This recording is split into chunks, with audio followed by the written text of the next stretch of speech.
வணக்கம் நண்பர்களே. இந்த வீடியோவில் மைக்ரோசாஃப்ட் எக்ஸலில் இப்போ நான் என்ன பண்ணி வச்சுருக்கேன், ஒரு டேபிள் ஒன்று க்ரியேட் பண்ணி வச்சுருக்கேன். அதாவது நேம் கொடுத்துருக்கேன், டோட்டல் மார்க்ஸ் கொடுத்துருக்கேன், ஆவரேஜ் கொடுத்துருக்கேன். எனக்கு இந்த மார்க்ஸ் மட்டும், டோட்டல் மார்க்ஸ் மட்டும் எனக்கு வந்து இந்த மாதிரி செலக்ட் பண்ணிவிட்டு 400 மார்க்கு மேலே யார் எடுத்திருக்காங்களோ அவங்கள மட்டும் எனக்கு வந்து க்ரீன் கலரில் ஹைலைட் பண்ணணும். அப்போ இந்த மாதிரி செலக்ட் பண்ணிக்கிங்க. அதாவது ஹோம் மெனுவில், ஹோம் ரிப்பனில் வந்து கண்டிஷனல் ஃபார்மேட்டிங் சொல்லி ஒரு கமாண்ட் ஒன்று இருக்கும், அதை கிளிக் பண்ணிங்க. கிளிக் பண்ணிங்கன்னா ஃபஸ்ட்டு வருது பாருங்கள், ஹைலைட் செல்லுன்னு சொல்லிவிட்டு அதை ஜஸ்ட்டு கிளிக் பண்ணுங்கள். கிளிக் பண்ணிங்கன்னா அதில் வந்து கிரேட்டர் தென், நான் என்ன சொல்லியிருக்கேன், 400 மார்க்கு மேலே. அப்போ இந்த கிரேட்டர் தென்னை யூஸ் பண்ணிங்க. யூஸ் பண்ணிவிட்டு இங்கே என்ன கொடுத்துட வேண்டியது, 400 சொல்லி கொடுத்துட வேண்டியது. 400 சொல்லி கொடுத்துட்டு என்ன கலரில் வேணும், க்ரீன் கலரில் வேணும். ஜஸ்ட் இது இப்படி கிளிக் பண்ணிங்கன்னா அதில் வந்து க்ரீன் இருக்கும், அந்த மாதிரி இருக்கும். க்ரீனை கிளிக் பண்ணிங்க.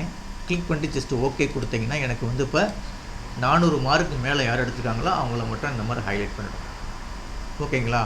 இப்போ 400, அதாவது இப்போ வந்து எனக்கு 400 மார்க் கீழே உள்ளவங்க மட்டும் ரெட் கலரில் வேணும்னா அதே மெத்தடு தான். அப்படியே டேட்டாஸை செலக்ட் பண்ணிங்க. செலக்ட் பண்ணிவிட்டு கண்டிஷனல் ஃபார்மேட்டிங் போயிடுங்க. ஹைலைட் கொடுத்துருங்க. லெஸ் தென் இதற்கு பாருங்கள், லெஸ் தென்னை கொடுத்துருங்க. லெஸ் தென்னை கொடுத்துட்டு என்ன கொடுத்துருக்கேன்னா 400 கீழே 400 சொல்லி கொடுத்துருங்க. கொடுத்துட்டு எனக்கு ரெட் கலரில் வேணும். ஜஸ்ட்டு ஓகே கொடுத்தீங்கன்னா எனக்கு 400 கீழே யார் இருக்காங்களோ அவங்களாம் வந்து ரெட் கலரில் வந்துடும். அப்போ ஏன் 400 வரலன்னா 400 கீழேன்னு சொல்லி கொடுத்துருக்கேன். அப்போ 399 தான் ஸ்டார்ட் ஆகும். இந்த 400 எடுத்துக்காது. ஓகேவா? இந்த மாதிரிலாம் நம்ம என்ன செய்யலாம், அந்த கண்டிஷனல் ஃபார்மேட்டிங்கை வச்சு நம்மளுடைய டேட்டா டேபிளை வந்து ஹைலைட் பண்ணிக்கலாம். அதே மாதிரி எனக்கு ஆவரேஜ் இருக்குது பாருங்கள். அந்த ஆவரேஜில் வந்து எனக்கு வந்து 70 ஆவரேஜுக்கு மேலே எடுத்துருக்காங்களோ அதில் க்ரீனில் வேணும். இல்லைன்னா இந்த மாதிரி கொடுக்கலாம், பிட்வீன், அதாவது 70 to 100 இதுக்குள்ளே யார் இருக்காங்களோ அவங்களாம் ரெட் கலரில் வேணும். 70 to 100. அப்போ என்ன செய்ய வேண்டியது, கண்டிஷனல் ஃபார்மேட்டிங் போயிடுங்க. ஹைலைட் கொடுத்துருங்க. இந்த பிட்வீன் இருக்குது பாருங்கள், பிட்வீன் கொடுத்துருங்க. கொடுத்துட்டு என்ன சொல்லியிருக்கேன், 70 to 100.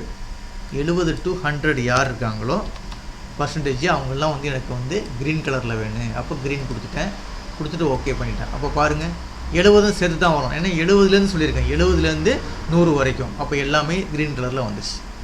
இந்த இது மட்டும் ரெட் வந்து நார்மலாக இருக்குது. இந்த மாதிரிலாம் என்ன செஞ்சுக்கலாம், நம்ம ஒரு டேபிள் க்ரியேட் பண்ணி இந்த கண்டிஷனல் ஃபார்மேட்டிங்கை யூஸ் பண்ணி நம்ம வந்து இந்த மாதிரி ஹைலைட் பண்ணி காட்டலாம். ஒர்க் அவுட் பண்ணி பாருங்கள். இந்த வீடியோ கிளிப்பு பிடிச்சிருந்துச்சின்னா சப்ஸ்கிரைப் பட்டனை கிளிக் பண்ணி என்கரேஜ் பண்ணுங்கள். ரொம்ப நன்றிங்க.